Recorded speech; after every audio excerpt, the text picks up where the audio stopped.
usije ukathubutu. Usije ukathubutu. La sivyo, nitaweka kichwa chini, miguu juu.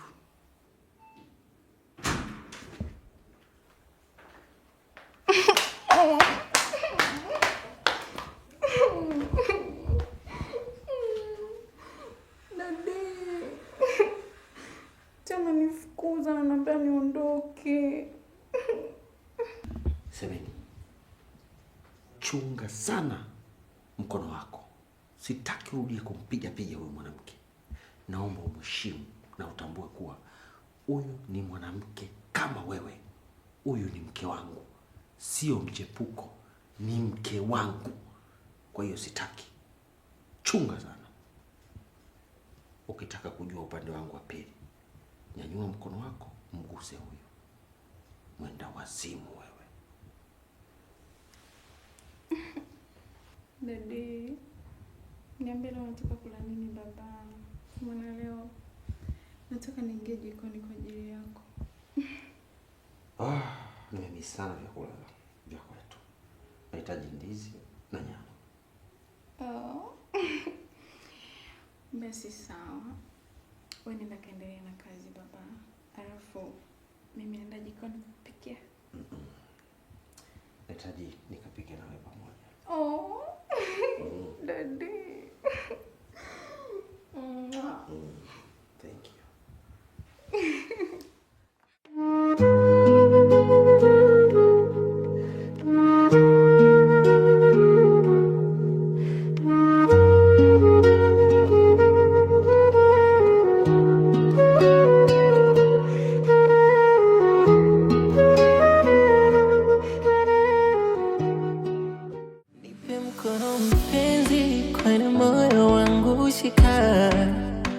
Uono navyo kwenda mbio, nisipokuona hata dakika.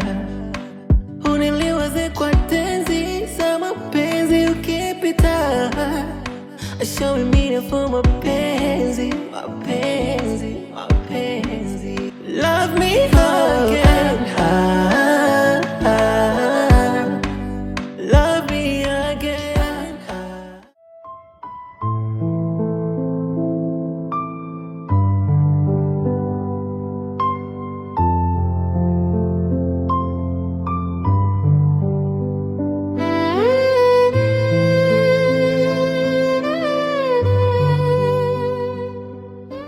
Baba, kuna kitu nataka nizungumze na wewe. Kumbe bado unatambua kwamba mimi ni baba yako. Nilizani sina hicho cheo. Sio hivyo baba yangu. Najua kwamba bado hujakubali mahusiano yangu mimi pamoja na John. Lakini nina imani ipo siku utayapokea. Acha kumunya maneno. Nenda kwenye point. Ni kuhusu huyo mwanamke uliyemleta ndani baba. Hivi unawezaje kufanya hivyo?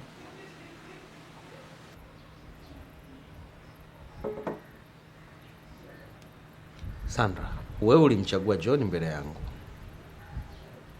Semeni amenisaliti. John sio mwanangu. Hivyo kati yenu nyinyi nyote, mimi peke yangu ndo sina mtu wa kumtegemea wala mtu wa kunielewa.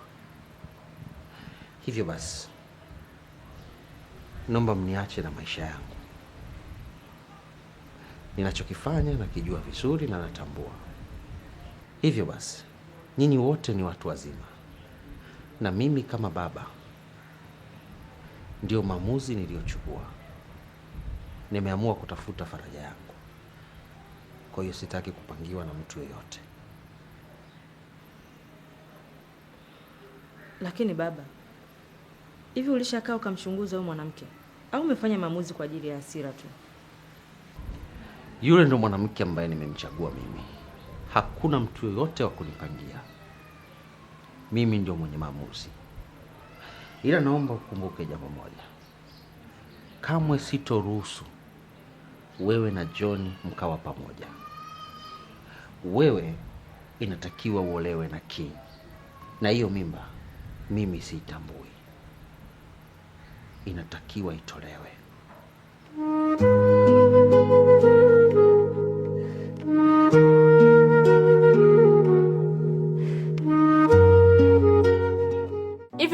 kuwa unaweza kuwa na shilingi 10,000 ukapata bando GB 10, na unaweza kuwa na shilingi 15,000 ukapata bando GB 15.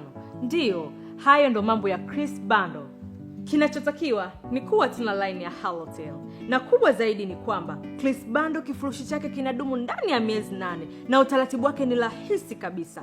Unachotakiwa kufanya ni kulipia kisha Chris Bundle anakuunga bando. Chris Bundle ana namba 4 ila mimi nitakutajia 2. Namba ya kwanza ni 0615 75 43 03 na namba ya pili 0717 04 80 48. Hakikisha jina linatokea Christopher Luhoga. Chris Bundle, bai kitonga. Tumeyamaliza mambo, mbona tumeyamaliza? Ewe, mimi nasemeni udugu wangu. Mambo ni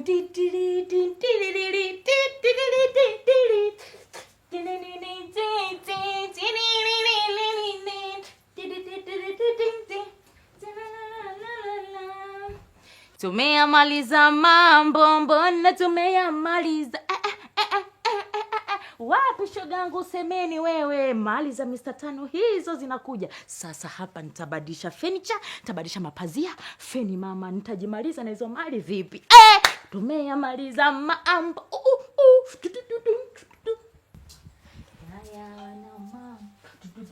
We mama wewe, hivyo una akili kweli? Yaani unakapa unajimbisha na kujichezesha, una relax kabisa. Hata hujui kinachoendelea.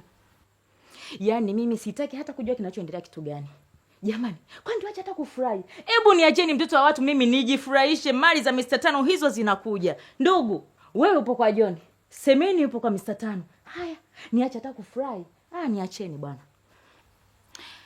Ndiyo, Semeni amerudi nyumbani. Lakini Mr. Tano hataki hata kumuona. Tena kibaya zaidi. Hivi unaamini kama mimi na Semeni tunalala chumba kimoja? Na Mr. Tano ameoa mwanamke mwingine. Yaani nyumba ipo tafulani. Mbona mali zangu naenda kuzikosa sasa jamani?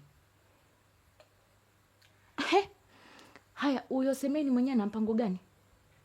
Na kwanza na hizo mali wameshagawana au bado? Hapana. Mr. Tano bado hajatoa jibu kama wanagawana ama la. Haya, huyo mwanamke mwingine ametoka wapi? Yaani mimi hata sijui. Tano haya mahusiano ameyatoa wapi. Lakini kwa jinsi ninavyoyaona, yale yapo serious, ni wanapendana. Kwa sababu hata Semeni mwenyewe amesema sio mara ya kwanza wala mara ya pili kuwaona pamoja. Kwa hiyo na Semeni mwenyewe anasemaje yani kwa hili? Hana usemi wowote. Kwa sababu hata Mr. Tano mwenyewe hajatoa jibu kwamba wanagawana au hawagawana. Kila kitu kishaenda mrama sasa.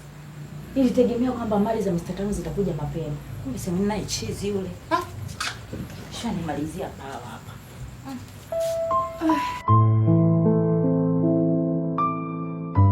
Tumia jina la mwanasheria. Kwa hiyo naomba ufuatilie kiundani zaidi na hakikisha unachimba iwezekanavyo. Sawa. Okay. Sawa.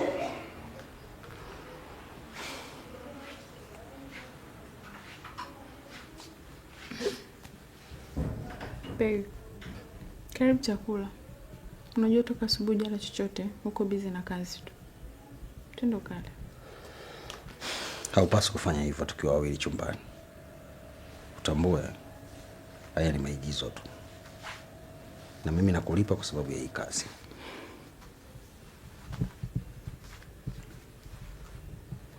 Sawa.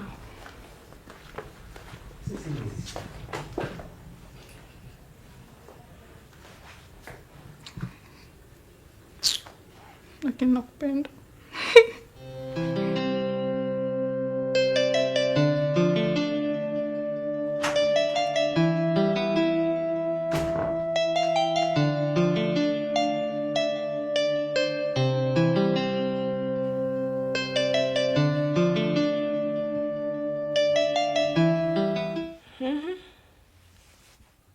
Umefuata nini hapa?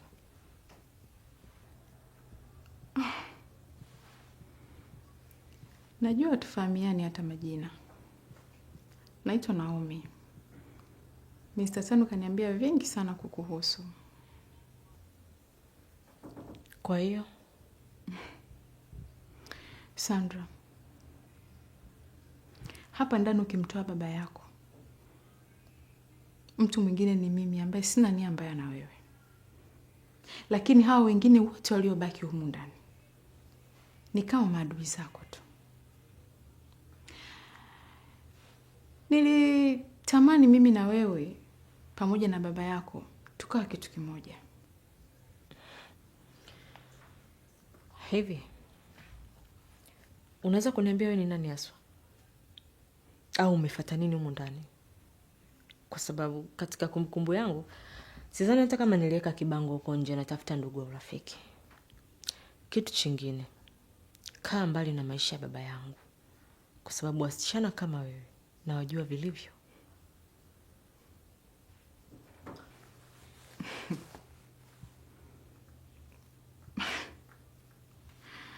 Sandra, kama ambavyo wewe hauwezi kukaa mbali na John, basi hata mimi siwezi kukaa mbali na baba yako, kwa sababu nampenda sana.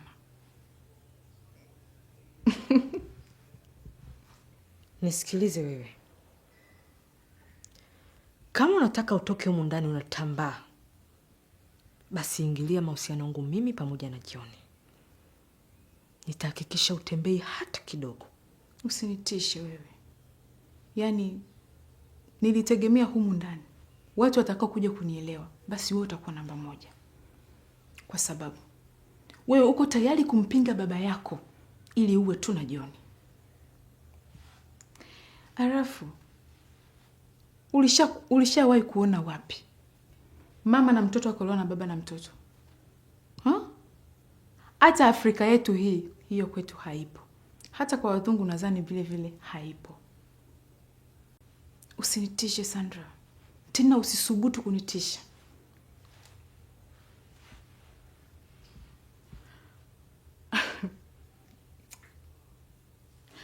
Hivi unajua nini?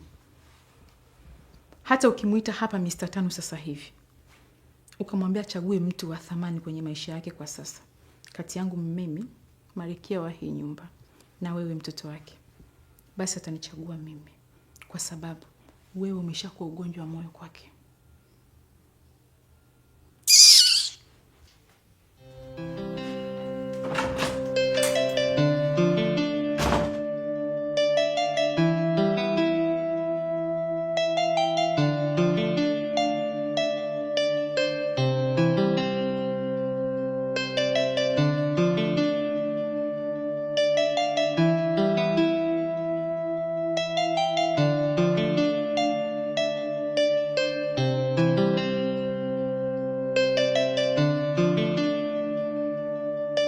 Yaani mimi nilijua umeondoka moja kwa moja. Kwa sababu sioni haja ya kung'ang'ania kukaa hapa bila sababu yote ile ya msingi. Kama ni uchumba umeshakufa. Sasa sioni sababu ya kugandaganda hapa bila sababu yoyote ile. Naomi, acha kujifanya umepata kumbe umepatikana. Kama upo hapa kwa ajili ya mali za Mr. Tano, basi umegonga mwamba. Hivi, Suzi, unadhani mimi ni mjinga kama wewe? Unadhani mimi ni mpumbavu kama wewe? Mtu usiojielewa, hujui nini unafanya? Mimi sipo kama wewe. Mwanamke ambaye umeshindwa kumshika bwanako mpaka amechukuliwa na ndugu yake. Alafu kingine, mwambie huyo shoga yako ex-wife akae mbali na mimi. Asinikurupukie kabisa, kwa sababu nitasababisha mfukuzo humu ndani mmoja baada ya mwingine. Mkaniona mbaya. Sitaki. Sikiliza nikwambie. Unatakiwa kuwa makini, kwa sababu wewe ni adui wa kila mmoja.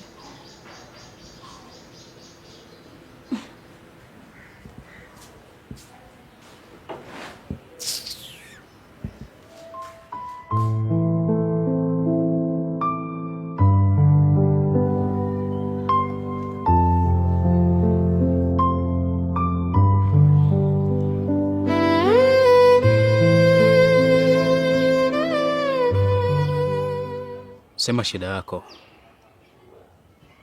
Umenitoa nyumbani mpaka hapa. Natumai una kitu cha maana cha kuongea na mimi.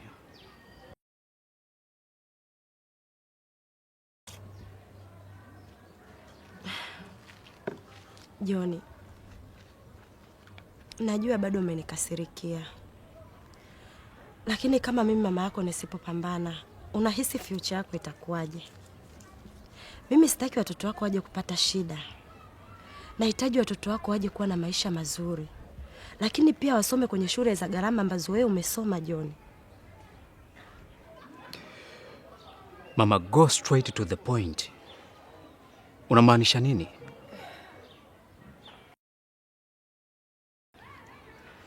Okay. Nataka unisaidie kupata haki yangu.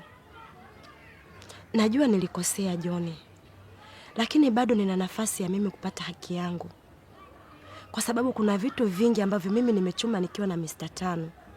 Kwa hiyo hawezi tu kuniacha kirahisi rahisi na mimi nikakubali. Wewe kama mtoto wa kiume, Joni, unatakiwa kusimama na mimi. Unatakiwa kupambana. Unatakiwa kutetea mama yangu nipate haki yangu. Hivi mama, unajua kama baba akiipeleka hii kesi mahakamani, akapeleka na ushahidi wa kutosha, jinsi ulivyomuongopea, akanilea mimi tangu miaka hiyo mpaka sasa. Ukija na swala la ukweli kuhusu Sandra, na swala la yule mlinzi uliyemleta pale getini, na mengine mengi ambao umewahi kumtendea, unadhani utapata hata 100 wewe? Mwisho wa siku utaishia gerezani mama. Utafungwa kwa kosa la utapeli, kuhujumu mali za watu, na kosa la utekaji. Lakini mama, mimi sipo kabisa kwenye hiyo mipango yako, wala sitaki unishirikishe hata kidogo. Kama kweli unajali maisha yangu au unajali future yangu kama ambavyo unasema, basi achana kabisa na haya mambo ya mali na uendelee na maisha yako, kwa sababu ikitokea umekamatwa, mimi sintakuwa upande wako kabisa.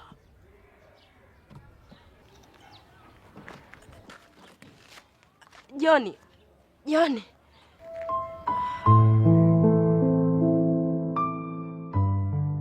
Sandra, mimi sio mkaaji sana.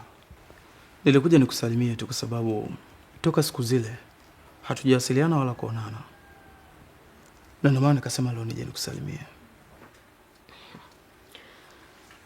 Niko sawa. Alafu uliniambia unataka kuongea na mimi. Niambie, ni kitu gani hicho? Nilikuwa nataka kukuambia kwamba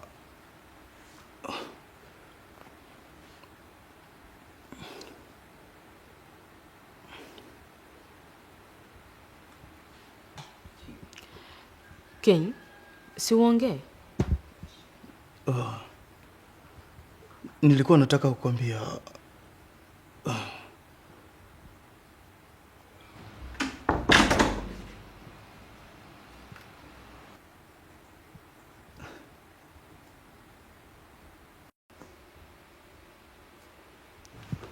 wanangu, huwa nafarijika sana ninapowaona mkizungumza na kutabasamu kama hivi. King, ukimaliza mazungumzo na mwenzio, basi hata mimi nataka kuzungumza na wewe.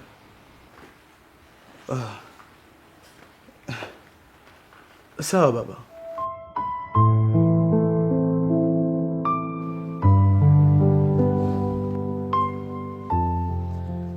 King, naomba unisikilize. Sijui baba anataka kukuambia nini, lakini kama ni kuhusu swala la mimi kuolewa na wewe, naomba usahau. Na umwambie kabisa baba kwamba haunitaki, haunipendi, yani kataa. Lakini Sandra, ni kwa nini mara zote umekuwa ukiumiza moyo wangu? Jaribu basi kujali hata mimi hisia zangu. Anyway, basi niambie unataka niwe mwanaume wa design gani kwako? Naweza nikajirekebisha na nikawa mwanaume unayempenda. Niambie, unataka niweje labda?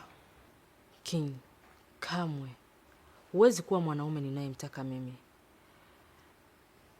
Labda ulale uamke, afu uwe na tafsiri ya Joni.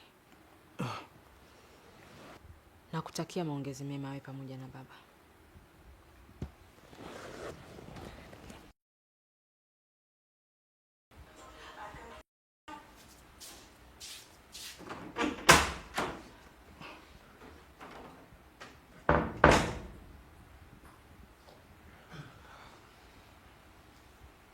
Sawa.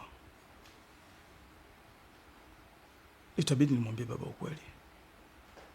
Ndio itabidi iwe haraka sana ili niweze kumpata na kumuoa. La sivyo kila kitu kinaweza kuharibika.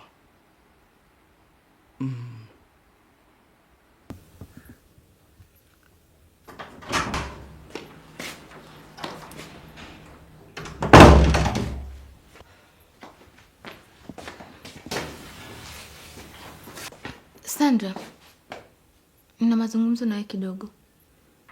Tutaongea wakati mwingine. Nina mambo mengi sana ya kufanya Winnie. Sandra, lakini ni muhimu sana. Hebu tuongee basi.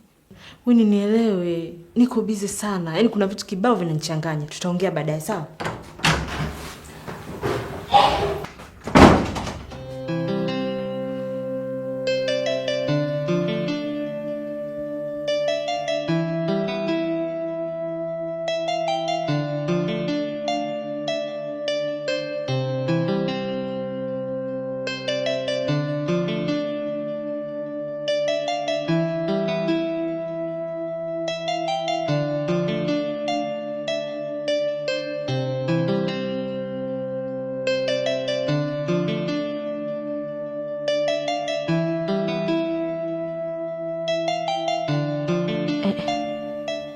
Joni na mamake wanatoka wapi saa hizi?